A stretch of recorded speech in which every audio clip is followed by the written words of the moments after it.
Capítulo 3. Fuga durante a noite. Por horas, a pobre medrosa continuou deitada, virando-se de um lado para o outro até bem tarde, sem conseguir dormir. Tão magoada estava na mente e no corpo.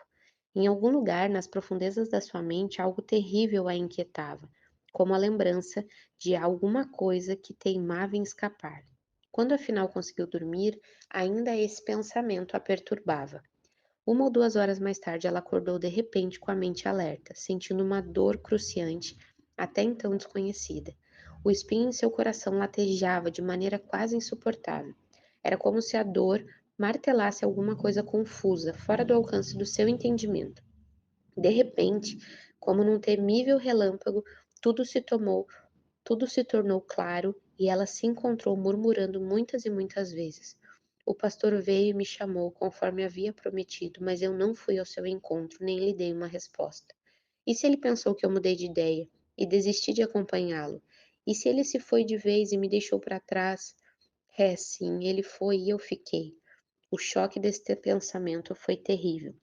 Ele poderia não entender o motivo por que ela não o acompanhara. Ele a havia recomendado que estivesse pronta a segui-lo no instante em que a chamasse, sem demora, pois ele mesmo tinha de ir às montanhas resolver negócios urgentes. Aquela noite ela não fora capaz de sequer ir ao lugar do seu encontro. Era natural que ele a julgasse vítima do medo. Talvez ele já tenha ido sozinho, pensou, gelada, quase batendo os dentes. Mas o pior da sua amargura era a dor sufocante que sentia no coração. Ela sentou-se tremendo de frio ante o horror desse pensamento. Ela não podia nem pensar na terrível possibilidade de ter sido deixada.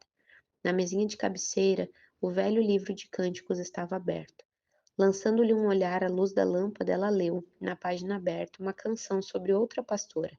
Também esta, do mesmo modo que Grande Medrosa havia falhado em responder à chamada do amor e descobriu, tarde demais, que o amor havia partido. Essa canção sempre lhe aparecera tão triste que ela mal a conseguia ler, mas agora, na solidão da noite, aquelas palavras pareciam-lhe o grito do seu próprio coração, apavorado e infeliz. À noite, na cama vazia, procuro aquele a quem amo por todos os lados. Eu saio às ruas buscando no escuro, mas ele se foi, me deixando pasmada. Terminando a leitura daquela página do inário, ela não virou a folha. De súbito percebeu que não podia suportar a incerteza por mais tempo. Queria ver por si mesma se o pastor realmente havia ido de vez. Deixou a cama, vestiu-se tão rápido quanto seus dedos trêmulos permitiram, abriu a porta do chalé, saiu à procura do pastor e descobriu se ele havia deixado para trás ou não. Oh, se ao menos fosse possível, se ele a esperaria e lhe daria outra chance. Abrindo a porta, mergulhou na escuridão. Centenas de covardias que estivessem soltos pelas ruas não conseguiriam detê-la naquele momento, pois a dor em seu coração suplantava o medo e tudo mais, e a impelia para a frente. Assim, nas horas escuras da madrugada, ela saiu à procura do pastor. Ela, não podendo caminhar rápido por causa dos seus pés defeituosos, ia manquitolando pelas ruas da vila em direção aos campos e apriscos. Enquanto perseguia, murmurava: Pastor, quando disseste que o amor e a dor vão juntos, como expressaste bem a verdade. Soubesse ela, mesmo de maneira vaga, o significado de tudo isso, teria consentido em receber o espinho no coração? Agora era muito tarde, o espinho lá estava, o amor estava lá e a dor também, e por isso ela precisava encontrar o pastor. Afinal, cocheando e arfando à luz das estrelas, mas sem dizer palavra, ela chegou aos apriscos. 2 ajudantes do pastor, os quais, assentados, cuidavam dos rebanhos à noite, ouviram a aproximação de passos, ergueram-se e foram ao seu encontro. Quem é você? Perguntaram eles na escuridão, e pasmaram-se quando suas lanternas iluminaram o rosto pálido e os olhos assustados de Grande Medrosa. O pastor-chefe está? Perguntou ela, apoiando-se ao muro do aprisco e recobrando o fôlego. Não, respondeu o guarda, surpreso. Ele deixou os rebanhos aos nossos cuidados essa noite com as suas ordens, e disse que precisava ir às montanhas, como sempre o faz, mas não disse quando voltaria. Grande Medrosa não conseguia falar. Ela choramingava e apertava as mãos contra o coração, sentindo quase estourar. Que faria agora?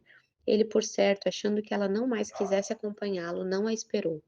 Trêmula, sentindo a dor do desespero, ela se lembrou do rosto do pastor, da ternura, da bondade do seu olhar ao convidá-la para ir às montanhas.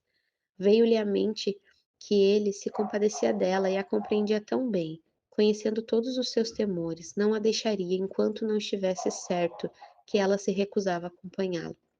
Ela olhou para o vale e depois para as montanhas ao leste, e então para os lugares altos. Um fraco facho de luz erguia-se. Ela sabia que era a aproximação do nascer do sol.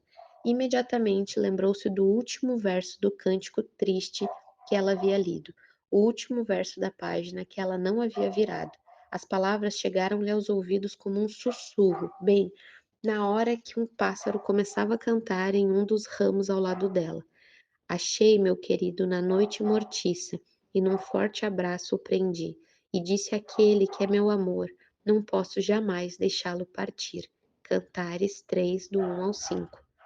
Grande Medrosa acalmou-se, e disse a si mesma: irei ao lugar do encontro e verei se ele espera por mim lá. Sem dizer uma só palavra aos guardas, ela virou-se e saiu na direção sul, pelo campo onde Covardia a havia encontrado, próximo ao Lago das Ovelhas. Quase esquerda de que era aleijada, quase esquecera de que era aleijada, andou rápido na direção das árvores distantes que margeavam o lago. Justamente quando o céu começava a tingir-se de vermelho sobre as montanhas, o alegre e murmurante som da queda d'água chegou aos seus ouvidos. E enquanto apressava o passo, sentiu de repente uma cascata de sons jorrando do seu próprio coração. Ele estava lá, em pé ao lado do lago, olhando em sua direção, com a luz do amanhecer brilhando em sua face. Ela correu aos tropeções na direção dele, e ele, por sua vez, veio ao encontro em passos rápidos. Ela caiu em soluços aos seus pés. Oh, meu Senhor, leva-me contigo, conforme tuas palavras, não me deixes para trás. Eu sabia que você viria, disse ele gentilmente. Mas, grande medrosa, por que não veio ontem à noite ao lugar do encontro? Não me ouviu te chamar quando passei por sua casa? Eu queria dizer-lhe que estivesse pronta para ir comigo ao nascer do sol. Enquanto ele falava, o sol surgia, banhando com sua luz linda dourada. Eu estou aqui, disse ela, ainda ajoelhada aos seus pés. Irei contigo a qualquer lugar. Quando ela acabou de dizer essas palavras, o pastor tomou-a pela mão e iniciaram os dois a jornada em direção às montanhas.